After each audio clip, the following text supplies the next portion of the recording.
This is streaming my workouts, doing a body transformation this year. The thing that starts my body transformation apart from others is that I'm not using any sort of supplements. That's no creatine, no protein mixes, no protein powders. I'm trying to get all my nutrients from the food that I eat, and that's it. So I'm not opposed to supplements. I think if you want to take them, great. You should do what works best for you. Just wanted to see what it was like to go a year without them. So today I'm going to be working on bench press and chest flies. I'm going to jump right on into it with the 10 pounds, 4.53 kilogram dumbbells. Here we go.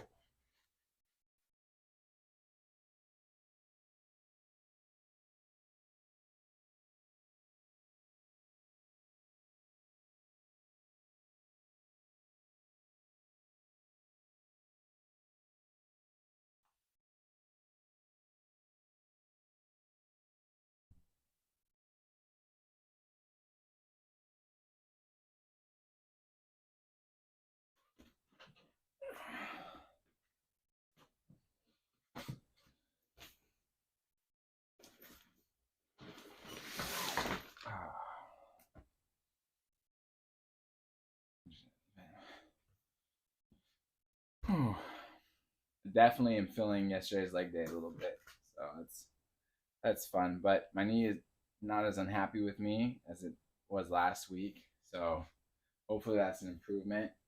Hopefully it will heal better and better.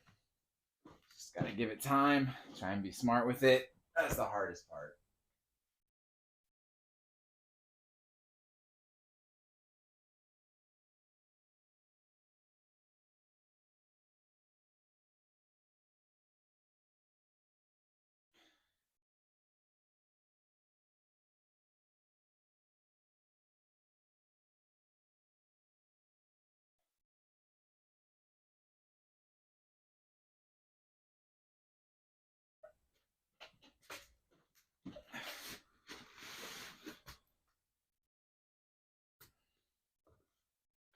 The hardest part of anything I do is taking the right time to heal.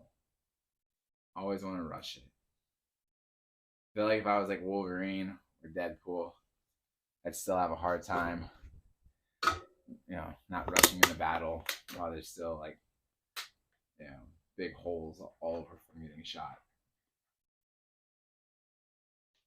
Let's go.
All right, I'm gonna move up to 20 pounds, 9.07 kilograms.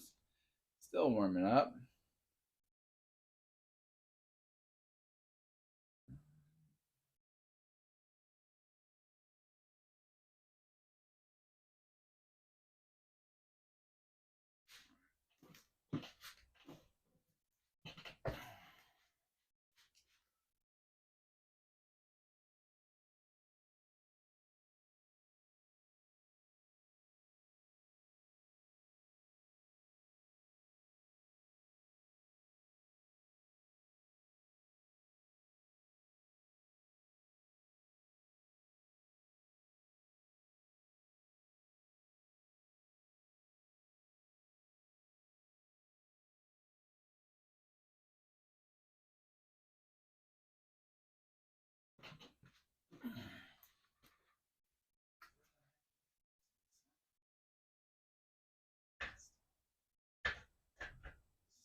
All right. Gonna be hitting the 55-pound dumbbells. That's 24.95 kilograms.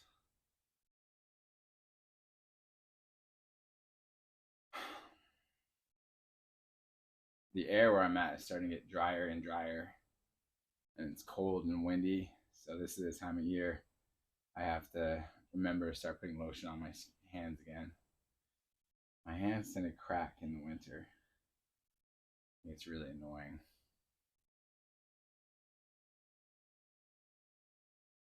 I used to work in a casino where I'd be dealing with like cash and paper, a lot of cash, a lot of paper. Plus, you're washing your hands because people are gross and the slot machines get gross. So my hands were absolutely thrashed when I was working there. And it seems so silly because it was such a physically an easy job. So it was pretty funny to me that my hands would be so destroyed from that.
I hate wearing gloves.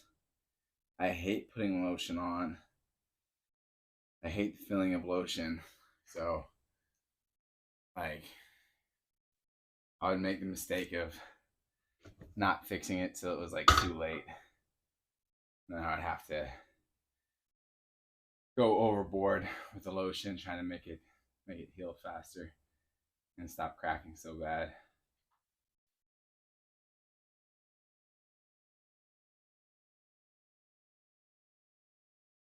Good times.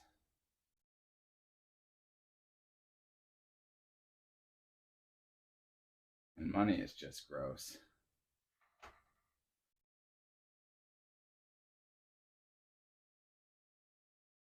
Especially like in the casino sometimes, like constantly women keep money in their bras. So they pull out 100 or 20 or whatever it is. And it's all sweaty from their chest and stuff. So, thank you. Thank you very much. Very, very nice of you. Worse is if you see somebody pull it out of their shoe. But money soaked in sweat is never fun to deal with.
It's funny though, like when you handle money so much, one of the things you have to watch out for counterfeits a lot. And until working with money, I never noticed how fake money was in movies, and it's really obnoxious now because it can really take you out of the moment because you can spot it and you're like, oh, that's clearly fake. I don't understand. There's a reason, but I forget what the reason is. Why they don't just put a stack of real bills on top of the fake bills? But movie prop money is fun. The fun part is when people turn it in to try and use it at the casino. You get a lot of counterfeits, a lot of dumb counterfeits.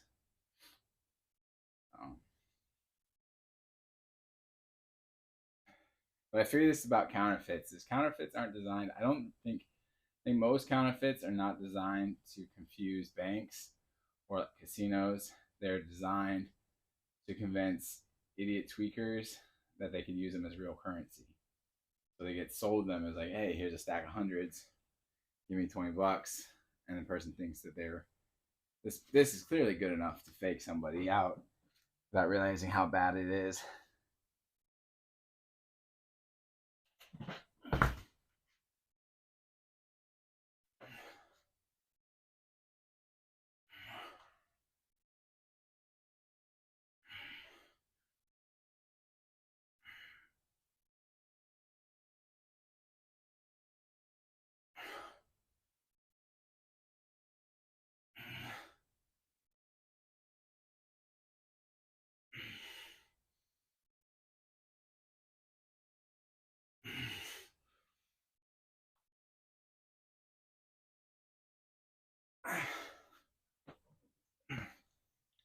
There are two things in life from working with them I'm good at spotting fakes of, and that's gold and cash.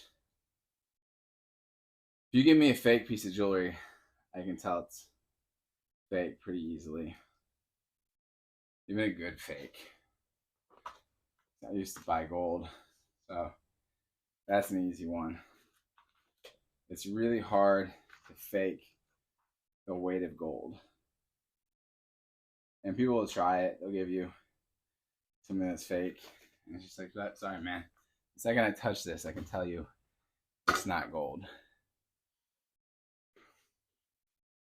The rough one is when you were buying something from someone where it was like their grandma's ring that their grandpa gave them, and they like flat out refuse to believe that it's not real gold. Like, no, my grandpa would never give my grandma a fake ring.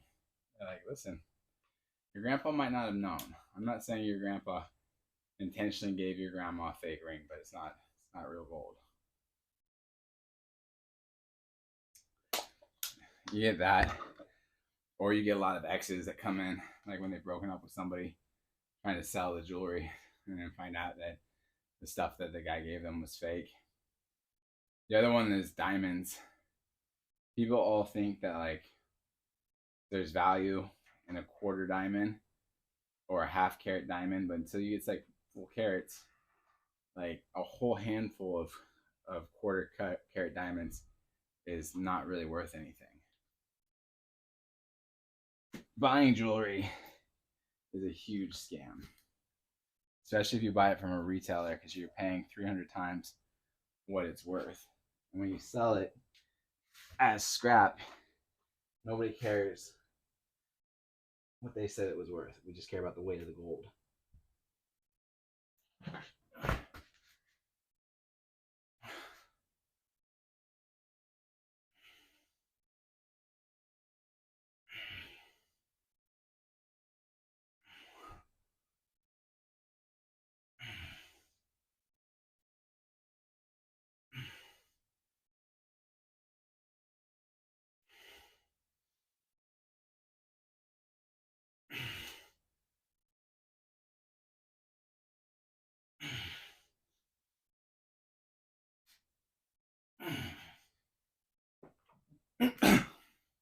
There's another scam that would happen to people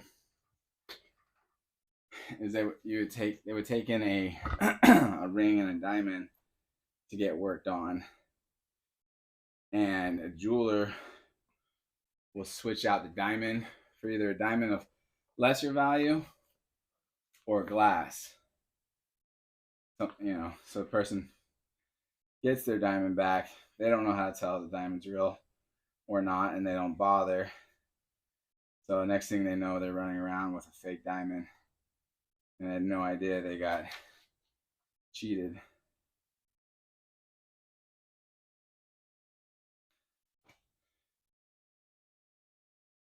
So if you're taking your jewelry in to be cleaned, make sure you get them to evaluate it beforehand. And go get it evaluated afterwards.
One of the funniest parts about how we do jewelry here is most of our gold is like our necklaces and jewelry we sell is 24 carats.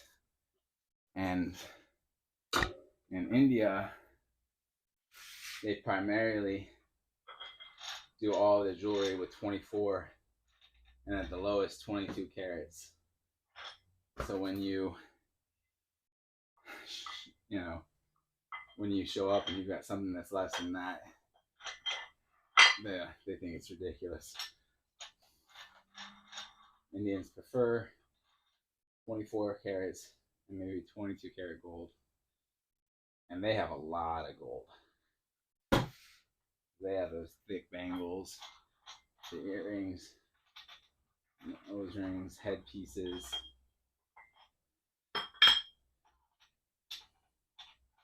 My parents gave me an 18 karat white gold ring. And this is the thing about like why it's the bangles are so thick and stuff is that 24 karat gold is very malleable. And my ring is only 18 karat gold, but it would smash so much easier, get bent so much easier than my wedding ring, which is 14 karat gold.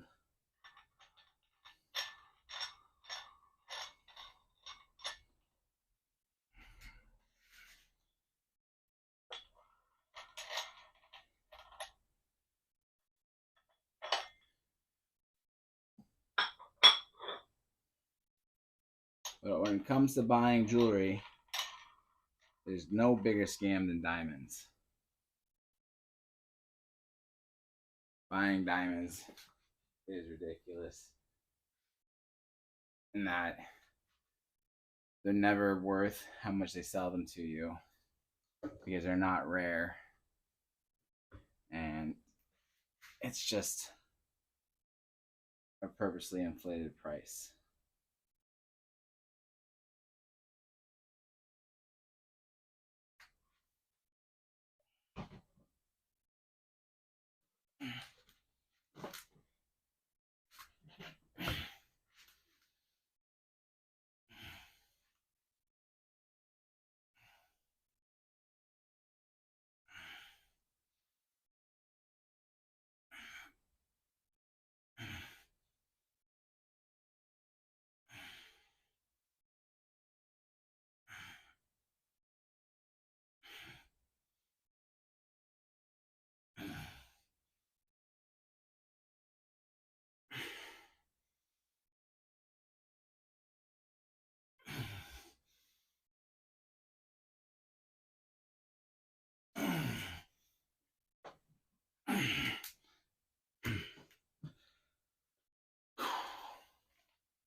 Plus, I think diamonds are ridiculous when you can buy man-made diamonds and you can't really distinguish between the two.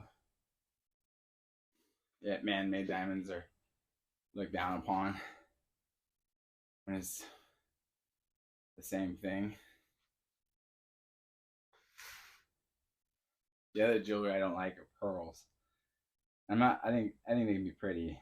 I just think the fact that it's, you know, um, just hardened mucus is seems a little silly to me. Although I do like black pearls.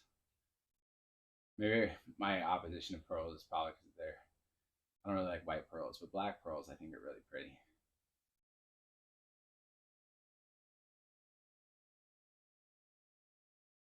I like black stones. I used to really like hematite. Still like hematite jewelry.